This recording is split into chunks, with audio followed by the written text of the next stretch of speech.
भाइयों और बहनों, राष्ट्रपति जी ने आपातकाल की घोषणा की है। राम राम। 25 जून 1975 की आधी रात को इमरजेंसी लगा दी जाती है। सभी मीडिया हाउसेस की पावर्स कट कर दी जाती है और कुछ ही घंटों में विपक्ष के सारे नेताओं को अरेस्ट कर लिया जाता है।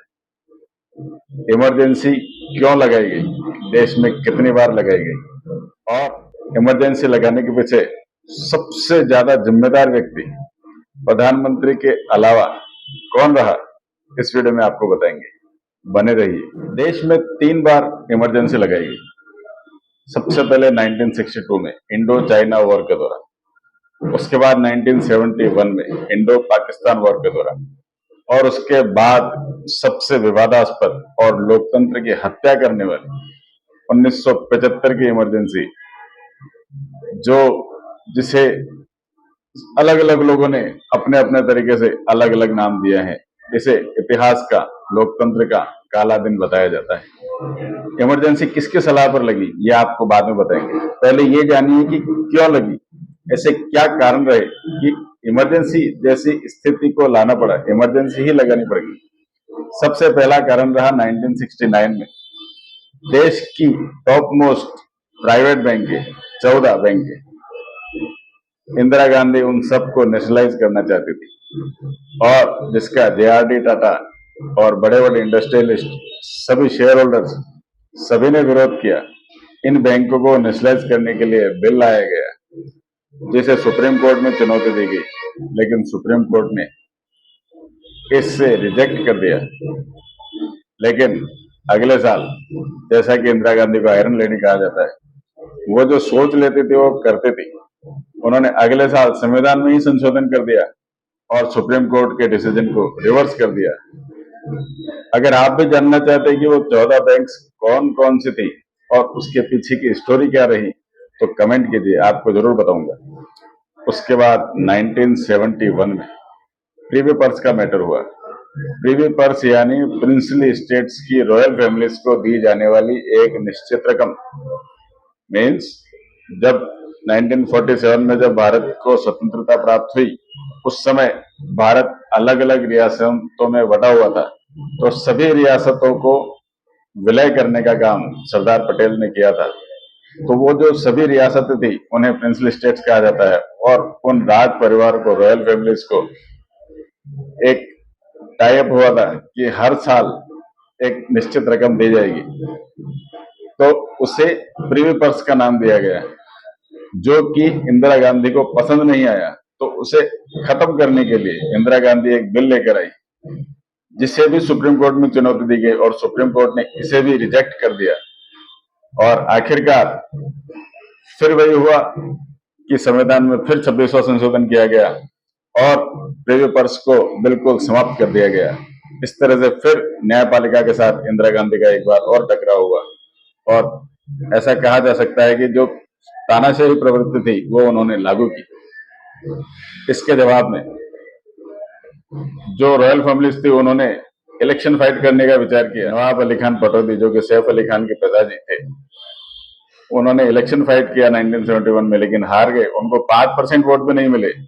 दूसरी तरफ विजय राजे सिंधिया, माधवराव सिंधिया के फैमिलीज ने भी इलेक्शन फाइट किया और जीत गए।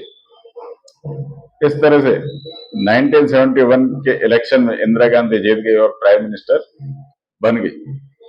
अब उसके बाद भी 1971 में फिर इंडो पाकिस्तान वॉर हो गया।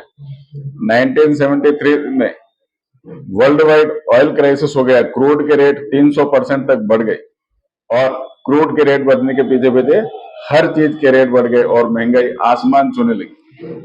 1974 में गुजरात के चीफ मिनिस्टर चिमन भाई पटेल के ऊपर भ्रष्टाचार के आरोप लगे और चिमन भाई पटेल को चिमन चोर कहकर बुलाया जाने लगा और गुजरात में जनता का विद्रोह भड़क गया और आखिरकार इंदिरा गांधी के पास और कोई चारा नहीं बचा और उन्होंने गुजरात की विधानसभा भंग करके वहां पर राष्ट्रपति शासन लगा दिया। वहीं दूसरी तरफ बिहार में भी इसी तरह का जन आंदोलन खड़ा हुआ जेपी नारायण जी के नेतृत्व में। वहां की भी सरकार पर भ्रष्टाचार के आरोप लगने लगे। लेकिन इस बार इंदिरा गांधी नरम नहीं पड़ी और उन्होंने बिहार में कोई भी एक्शन नहीं लिया। वहीं दूसरी तरफ जॉर्ज फर्नांडिस के नेतृत्व में रेलवे की स्ट्राइक हुई, जो कि 3 सप्ताह तक चली। आप सोचिए कि अगर रेलवे की स्ट्राइक 3 सप्ताह तक चल जाए तो देश की क्या स्थिति होगी, जिसमें 17 लाख रेलवे के एम्प्लॉयज ने भाग लिया और यह दुनिया की सबसे बड़ी इंडस्ट्रियल स्ट्राइक बन गई, जिसमें नारे लगे, पूरा राशन पूरा काम, नहीं तो होगा चक्का जाम। और जनता का दिल बोल रहा है, इंदिरा का सिंहासन डोल रहा है। लगातार चलने वाली हड़तालें, युद्ध और जो वर्ल्ड ऑयल क्राइसिस हुई थी उसकी वजह से इन्फ्लेशन बहुत बढ़ गया था, वो महंगाई की मार, जनता के विद्रोह और अपनी ही सरकारों पर लगने लगे भ्रष्टाचार के आरोप, इन सब से इंदिरा टूट चुकी थी।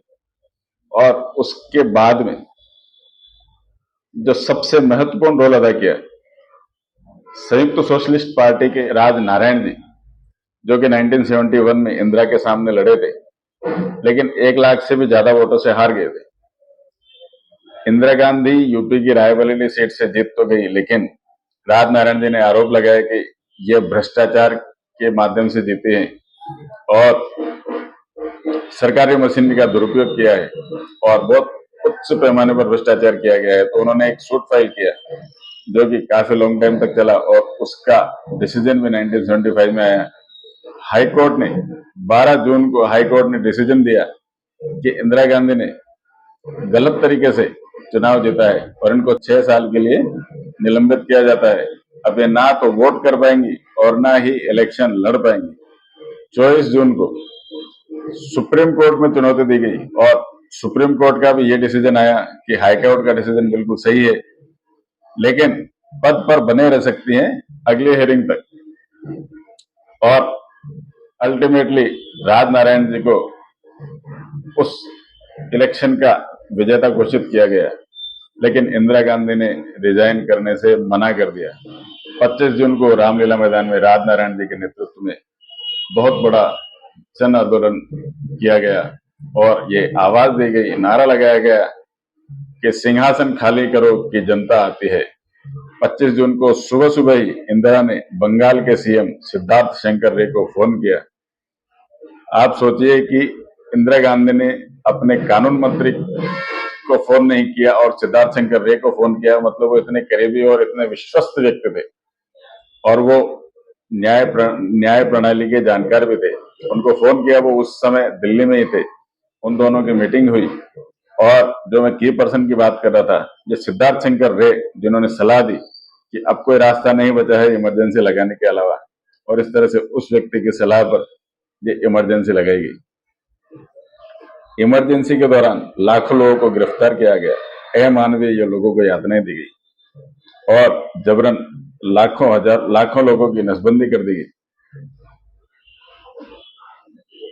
इमरजेंसी के दौरान क्या क्या घटनाएं घटित हुई और किस तरह से क्या रहा, ये सब जानने के लिए अभी सब्सक्राइब कर लीजिए ताकि नेक्स्ट वीडियो आप तक पहुंच सके। और भारत में वक्फ बोर्ड ने कैसे कैसे खेल खेले हैं, वो पूरी डिटेल जानने के लिए इस वाले वीडियो को जरूर देखिए और कंटेंट पसंद आया हो तो चैनल को लाइक, कमेंट, सब्सक्राइब, शेयर जरूर कीजिए। वंदे मातरम, जय श्री राम।